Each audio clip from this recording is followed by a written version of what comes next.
আসসালামু আলাইকুম।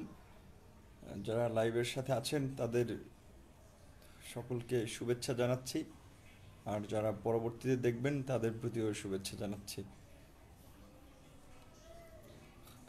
প্রথমত আমার ক্যাপশন দেখে বুঝতে পারছেন যে কোন বিষয়টি নিয়ে কথা বলতে চাচ্ছি, যে টান টান উত্তেজনার সিটি কর্পোরেশন নির্বাচনের ভোট।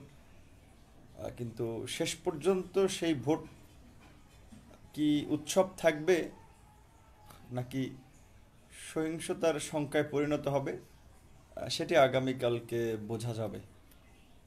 আমরা সেটি দেখার জন্য আছি।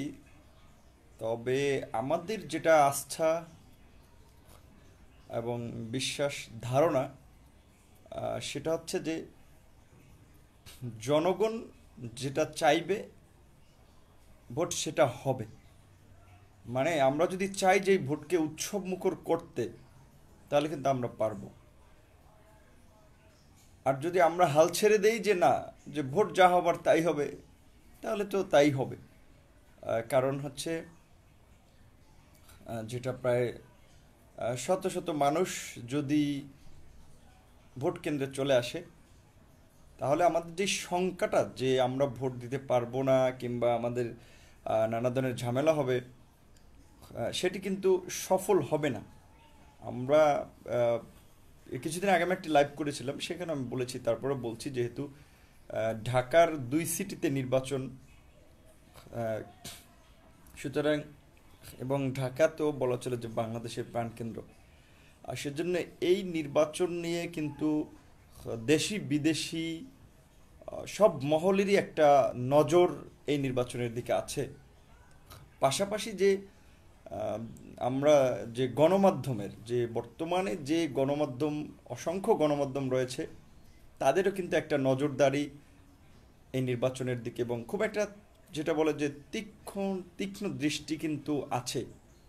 সুতরাং চাইলেই যাচ্ছে তাই করা সম্ভব নয়। তবে এখানে বিশেষ করে সরকারের বাইরের যারা রাজনৈতিক দল আছেন, যারা এই নির্বাচনে অংশ নিয়েছেন, তাদের কিছু কৌশলের উপরেও অনেক কিছু ডিপেন্ড করতেছে। যদি তারা যে তাদের অনুসারী সমর্থকদেরকে ভোট কেন্দ্রে যেতে উদ্বুদ্ধ করতে পারে এবং নিশ্চিত করতে পারে যে তাদের সমর্থকরা, তাদের ভোটাররা ভোট দিতে যাবে, তাহলে কিন্তু মারাত্মক একটা কাজ হয়ে যাবে। যেটা যে তারা যে আশঙ্কা, বা অনেকে যে আশঙ্কা করেছিল যে একটা যে কারচুপির নির্বাচন হবে কিংবা জালিয়াতি হতে পারে, সেটি কিন্তু সম্ভব না। আর ইভিএম এর যে বিষয়টি নিয়ে সেটি সন্দেহ, সংশয় ছিল অনেকের, সেটি একেবারেই উড়িয়ে দেওয়া যায় না। তবে কিন্তু মনে হচ্ছে যে না, আমরা বলেছি, দেশি বিদেশি পর্যবেক্ষক, মিডিয়া, কূটনীতিক, সকল মহলের একটা নজরদারি আছে। ইতিমধ্যে আপনারা দেখেছেন যে সম্ভবত প্রায় 6টি না যেন 9টি বিদেশি আহ, মিশনের কূটনীতিকরা বিবৃতি দিয়েছেন যেন এই নির্বাচনকে একটি অবাধ, সুষ্ঠু, নিরপেক্ষ নির্বাচন করে সরকার এবং নির্বাচন কমিশন। পাশাপাশি তাদের 70 জনের টিম থাকবে। আচ্ছা, যাই হোক, নেট প্রবলেমের কারণে কেটে গিয়েছিল, আবার আমরা ফিরে এসেছি। আর যেটা বলছি, ডাকসু নির্বাচনের অভিজ্ঞতা থেকে আমাদের একটি ধারণা কিংবা আমাদের একটি অভিজ্ঞতা তৈরি হয়েছে ডাকসু নির্বাচন থেকে, যে ডাকসু নির্বাচনে যেটা হয়েছিল, যে যে ডাকসু নির্বাচনের সময় যে আপনার লাইন জ্যামিং করা হয়েছিল, অর্থাৎ যে আমরা যে অভিযোগটি করে আসছিলাম যে ক্ষমতাসীন দলের যে ছাত্র সংগঠন, তারা হলে যাদেরকে রেখেছে, বিশেষ করে জোর করে তাদের কর্মী সমর্থক বানিয়ে, মানে হচ্ছে সিট দেওয়ার বিনিময়ে যাদেরকে হলে রেখেছিল, তাদেরকে ভয়ভীতি দেখিয়ে একদম খুব সকাল সকালই লাইনে দাঁড় করিয়ে একটা দীর্ঘ লাইন তৈরি করে রেখেছিল। এবং এমনও দেখা যাচ্ছে যে একবার ভোট দিয়ে আবার লাইনে এসে দাঁড়িয়েছিল, কারণ ভোট যে দিয়েছিল সেটির কোনো প্রমাণ বা চিহ্ন ভোটারদের, যেটা বলে যে হাতে যে কালি দেওয়া, সেটি ছিল না। সে কারণে একটা লাইন লাইন জ্যামিং ছিল। এবং দেখা যাচ্ছে যে সাধারণ মানুষ কিংবা সাধারণ ছাত্ররা অনেকে ভোট দিতে এসে দীর্ঘ লাইনের কারণে বিরক্ত হয়ে অনেকে ভোট না দিয়ে চলে গেছে। ঠিক আগামীকালকের নির্বাচনে এরকম কিছু হতে পারে, যেটা আমরা দেখেছি যে সরকারি দল মানে ক্ষমতাসীন দলের পক্ষ থেকে বলা হয়েছে যে বিএনপি সারা দেশ থেকে সন্ত্রাসীদেরকে এনেছে কেন্দ্রগুলো দখল করার জন্য। কিন্তু বাস্তবতার নিরিখে আমরা সবাই জানি যে বিএনপির সেই সক্ষমতা কতটুকু আছে যে বাইরে থেকে লোক এনে কেন্দ্র দখল করার কিংবা সহিংসতা করার। এটি খুবই হাস্যকর অভিযোগ। অপরদিকে যে আমাদের যে বিএনপির পক্ষ থেকে মানে হচ্ছে যে নির্বাচনে যে যারা বিরোধী দল তারা একটি অভিযোগ এনেছে যে সরকারি দল বিভিন্ন জেলা থেকে ঢাকার আশপাশের ইউনিট থেকে লোকজন এনে ঢাকায় জড়ো করেছে নির্বাচনের দিন ঝামেলা করার জন্য কিংবা কেন্দ্র দখল করার জন্য। সেটির কিছুটা যৌক্তিকতা বা সেটির কিছু প্রমাণ আমি নিজে খুঁজে পেয়েছি। বিশেষ করে আমি দেখেছি আমার জেলার নেতৃবৃন্দ আওয়ামী লীগের, ছাত্রলীগের তারা ঢাকায় আছেন, বিভিন্ন প্রচারণায় অংশ নিয়েছেন এবং আমি এলাকায় যেটা খোঁজ নিয়েছি যে বেশ নেতাকর্মীরাই ঢাকায় এসেছেন নির্বাচন উপলক্ষে। তবে দুই দলেরই ঢাকার বাইরেরও নেতাকর্মীরা স্বাভাবিকভাবেই ঢাকার নির্বাচনের প্রচারণা অংশ নিয়েছিল। কিন্তু শেষ পর্যন্ত আমার মনে হচ্ছে যে বিশেষ করে ভোটের দিন কেন্দ্রে তারা কোনো ধরনের সহিংসতা কিংবা ঝামেলা করার চেষ্টা করবে না কিংবা কেন্দ্রে যাবে না। কারণ ইতিমধ্যেই যে আমরা আইনশৃঙ্খলা বাহিনীর কাছ থেকে যে করা বার্তা যেটা আমরা পেয়েছি যে বলেছে যে ভোটার ছাড়া কেউ যদি কেন্দ্রে ঘুরঘুর করে তাদেরকে গ্রেপ্তার করা হবে। সুতরাং সেই জায়গা থেকে বিশেষ করে সাংবাদিক ভাই বোনের প্রতি আমার একটু অনুরোধ থাকবে যে আপনারা ভোটার লাইনে মাঝে মাঝে দু একজনকে একটু চেক করবেন যে সে এখানকার ভোটার কিনা, ওই কেন্দ্রের ভোটার কিনা। এবং বিরোধী দলের লোকজন যারা আছেন, বিভিন্ন রাজনৈতিক দলের লোকজন, আপনাদেরও এটি একটি কাজ হয়ে থাকবে। আপনাদের সমর্থকরা, শুভাকাঙ্ক্ষী যারা ভোটার কেন্দ্রে যাবেন তারাও যেন এটি একটু খোঁজ নেয় যে সে ওই এলাকার ভোটার কিনা, ওই কেন্দ্রের ভোটার কিনা যে লাইনে দাঁড়িয়েছেন। কিংবা যদি আপনারা দেখেন যে 10 জন 20 জন এভাবে টিম ধরে ঘোরাঘুরি করতেছে, রাউন্ড দিচ্ছে, সাথে সাথেই পুলিশকে জানাবেন, সরকারি যে জরুরি হেল্পলাইন 999-এ জানাবেন এবং কথাগুলো রেকর্ড রাখবেন যে আপনি তাকে কি অভিযোগ দিচ্ছেন এবং সে কি প্রতিকার নিচ্ছে। সম্ভব হলে যেটা আমরা ইতিমধ্যে বলেছি যে প্রমাণ রাখবেন, যে ভিডিও টিডিও যে বলছি যে ছোট ক্যামেরা পাওয়া যায় নানা ধরনের, তার মাধ্যমে একটা প্রমাণ রাখতে চেষ্টা করবেন যেন জনগণকে দেখানো যায় যে আসলে নির্বাচনের কেন্দ্রে কি হচ্ছে। তবে আমি আবারও বলছি যে এই বর্তমান প্রেক্ষাপটে যেহেতু সরকারের একটা বলা চলে যে অপবাদ রয়েছে যে আসলে তাদের এই আমলে যে এখন ভোট ছাড়াই জনপ্রতিনিধি নির্বাচিত হচ্ছে, ভোট ছাড়াই নির্বাচন হচ্ছে, এমনকি সরকার নিজেও ভোট ছাড়াই যে বলে অনেকেই বলে থাকেন যে ভোটারবিহীন একটা অবৈধ সরকার। সেই জায়গা থেকে তারা আমার মনে হয় যে বর্তমান প্রেক্ষাপটে বিশেষ করে আওয়ামী লীগের রাজনীতির অন্যতম একটা অস্তিত্ব যে তারা তাদের নেতা বঙ্গবন্ধু শেখ মুজিবুর রহমানের প্রতি শ্রদ্ধা দেখিয়ে যেহেতু এই বছরকে মুজিব বর্ষ হিসেবে ঘোষণা করেছিল, সুতরাং মুজিব বর্ষের শুরুতে কোনো এই ধরনের একটা ন্যাক্কারজনক কাজ যে ভোট ডাকাতি বা ভোট কারচুপি বা নির্বাচনে সহিংসতা করে নির্বাচনে জয়লাভ করার চেষ্টা বোধহয় তারা করবে না। তবে চেষ্টা তো একটু করতে পারেই হয়তো। সেই ক্ষেত্রে বিরোধীরা যদি হচ্ছে শক্তভাবে অবস্থান নেয়, যেটা আমরা বলেছি যে আমরা অতীতে দেখেছি যে তারা মাঠেই নাই, সুতরাং সেই পরিস্থিতি হলে তো সহজেই তারা পারবে। কিন্তু বিরোধী রাজনৈতিক দলের বিশেষ করে নেতা কর্মী সমর্থক তাদের যদি অবস্থানটা সক্রিয় থাকে তাহলে তো সেই ধরনের কিছু নাও ঘটতে পারে। আর আমাদের চাওয়া পাওয়া সেটাই যে এই নির্বাচন একটি অবাধ, সুষ্ঠু, নিরপেক্ষ একটি নির্বাচন হোক, যেখানে ভোট মানেই একটা সহিংসতা প্রচলন হয়ে গেছে। জনগণের ভোট ছাড়াই জনপ্রতিনিধি নির্বাচিত হচ্ছে, কারচুপি জালিয়াতির মাধ্যমে ভোটের প্রতি মানুষের একটা অনাগ্রহ তৈরি হয়েছে। মসজিদে মাইকিং করে, এলাকায় মাইকিং করেও ভোটারকে কেন্দ্রে নেওয়া যাচ্ছে না। সেই জায়গা থেকে মানুষকে ভোট কেন্দ্রে যাওয়ার জন্য আগ্রহী করে তোলা এবং ভোট দিতে আগ্রহী করে তোলার জন্য আমার মনে হয় যে বিশেষ করে ক্ষমতাসীন দল কোনো ধরনের নেগেটিভ কাজ নাও করতে পারে এবং বিরোধী দলকেও সেজন্য ভূমিকা পালন করতে হবে, বিরোধী রাজনৈতিক দল সমূহকে। আর বিশেষ করে আমরা সকলকে আহ্বান জানাবো, আমি বিশেষ করে ব্যক্তিগতভাবে সবার প্রতি আমার একটা অনুরোধ থাকবে যে আওয়ামী লীগ, বিএনপি, জাতীয় পার্টি, জামাত, যে যেই দল করেন না কিনি দয়া করে সবাই ভোট দিতে যাবেন।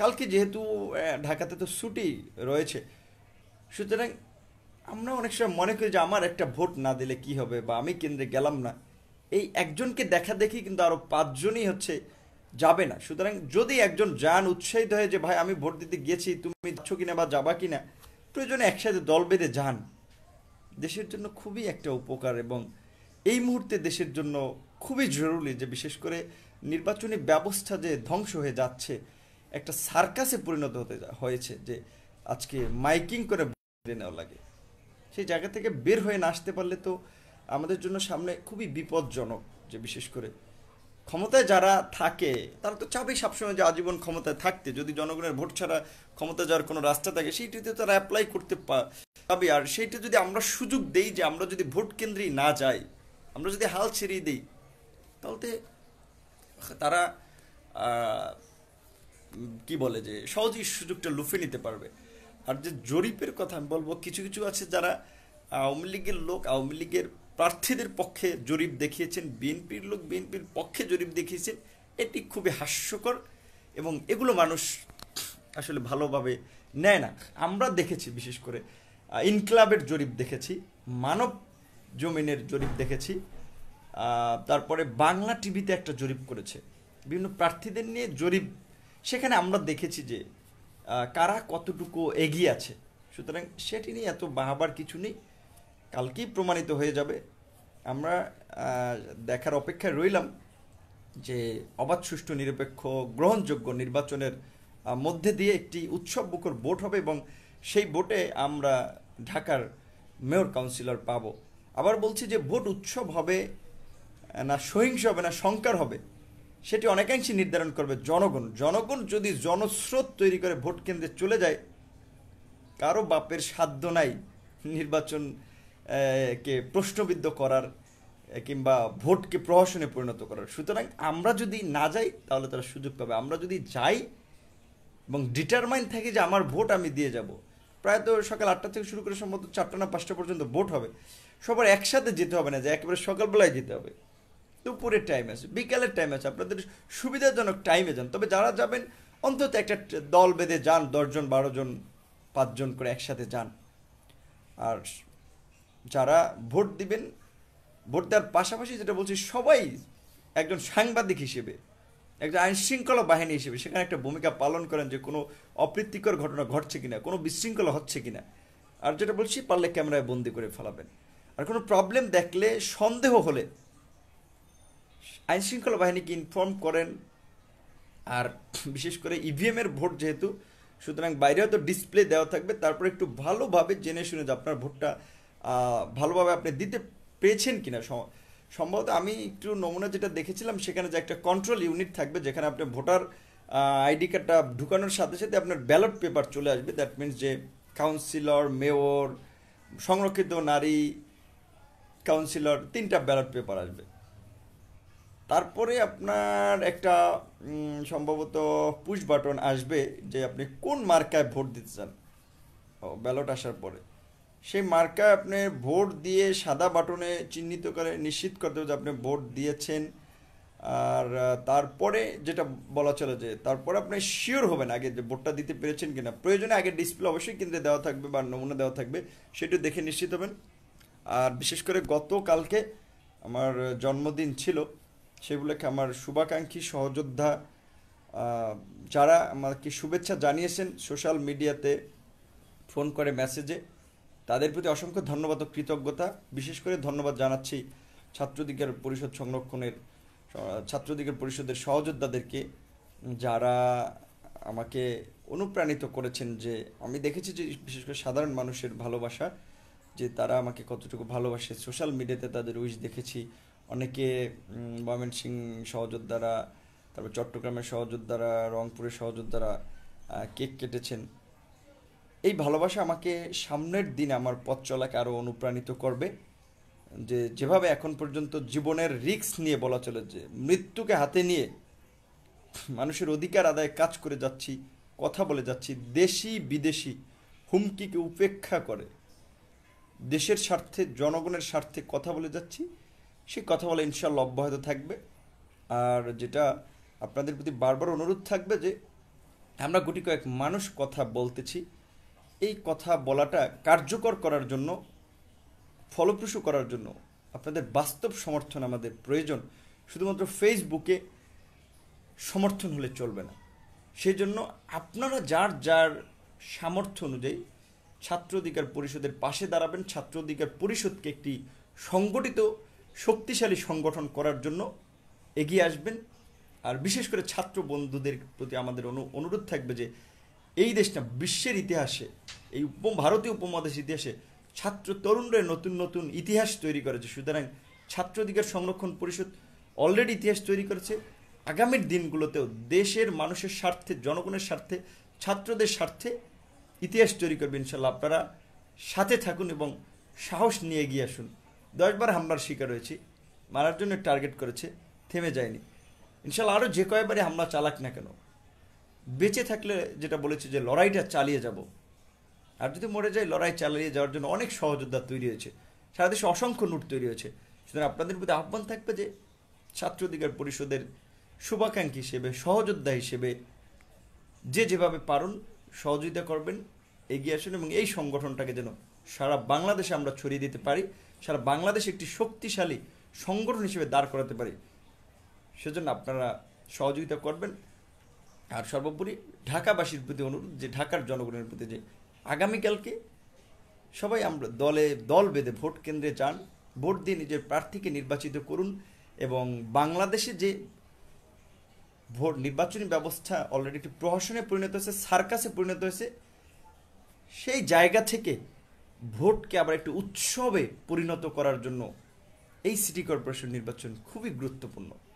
আপনার আমার যারা ঢাকার ভোটার, তাদের উপস্থিতি, তাদের অংশগ্রহণ বলে দিবে যে আগামীর বাংলাদেশ কোন দিকে যাচ্ছে, সেখানে কি মানুষের ভোটের প্রয়োজন হবে কিনা, দেশ চালানোর জন্য গণতন্ত্র প্রয়োজন হবে কিনা, মানুষের ভোটের প্রয়োজন হবে কিনা, এই নির্বাচন সেটি ইন্ডিকেট করে দেবে, এই নির্বাচন সেটি ঠিক করে দেবে। সুতরাং অবশ্যই আপনারা ভোট কেন্দ্রে যান। যারা ভোট চুরি করে ক্ষমতায় থাকতে চায় কিংবা ক্ষমতাকে কুক্ষিগত করতে চায়, তাদেরকে দেখিয়ে দেন যে জনগণের ভোট ছাড়া কেউ জনপ্রতিনিধি হতে পারে না, কেউ ক্ষমতায় থাকতে পারবে না। সুযোগ সব সময় আসে না, চাইলেও পাওয়া যায় না।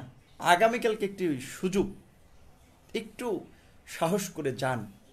দেশের প্রতি তো আপনার আমার দায়িত্ব রয়েছে, শুধুমাত্র রাজনৈতিক দলগুলোর দায়িত্ব না।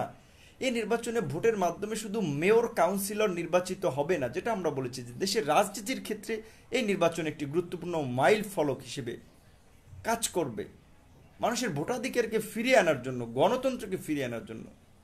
সুতরাং দয়া করে সবাই একটু সাহস নিয়ে একদিন যে দেখেন, সেটা অনুরোধ থাকবে যে সকলে ভোট কেন্দ্রে যান, ভোট দিন এবং ভোটের পরিবেশ রক্ষার্থে একজন স্বেচ্ছাসেবক হিসেবে, আইন শৃঙ্খলা বাহিনী হিসেবে যার যতটুকু আছে সেই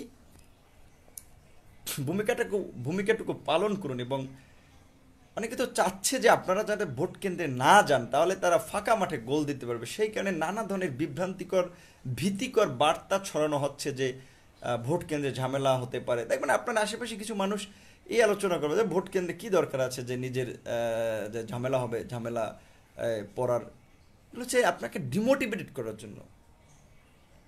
একদিন দেখেন, যেটা বলেছি যে আমরা যেহেতু এটি একটি গুরুত্বপূর্ণ নির্বাচন, এবং যেটা আমরা বারবার বলেছি যে চাইলেই যাচ্ছে তাই করা সম্ভব নয়, এটি জাতীয় নির্বাচন নয়, ঢাকার 2 সিটি কর্পোরেশন নির্বাচন, সারা দেশ সহ বিশ্ববাসীর নজর এখানে রয়েছে। সুতরাং সাহস নিয়ে সবাই ভোট কেন্দ্রে যান, আপনার পছন্দের প্রার্থী যাকেই ভালোবাসেন আপনি ভোট দেন। আমি বলবো না আপনি আওয়ামী লীগ, বিএনপি, ধানের শীষ, নৌকা কিংবা কাকে ভোট দিবেন সেটি বলবেন। আমি আপনাকে অনুরোধ করব, আমি রিকোয়েস্ট করব যে ভোট কেন্দ্রে যে ভোট দেন, যাকেই দেন। আমরা চাই যে যেই ভোটের প্রতি মানুষের একটা অনাগ্রহ তৈরি হয়েছে, ভোট নিয়ে মানুষের মনে একটা উদ্বেগ, শঙ্কায় পরিণত হয়েছে যে এভাবে যদি মানে হচ্ছে ডে বাই ডে ভোটের হার কমে যায়, মানুষ ভোট দিতে না যায়, তাহলে দেশে গণতন্ত্র থাকবে? সেজন্য এই গণতন্ত্র ফিরিয়ে আনার জন্য, দেশের স্বার্থে, জনগণের স্বার্থে, নির্বাচনী ব্যবস্থাকে এগিয়ে নেওয়ার জন্য, অবাধ সুষ্ঠু নিরপেক্ষ করার জন্য আপনার জনগণ যার যার জায়গা থেকে এই ভূমিকাটাকে পালন করেন, অন্তত কেন্দ্রে গিয়ে ভোট দিবেন। ধন্যবাদ সকলকে, ভালো থাকেন, সুস্থ থাকবেন।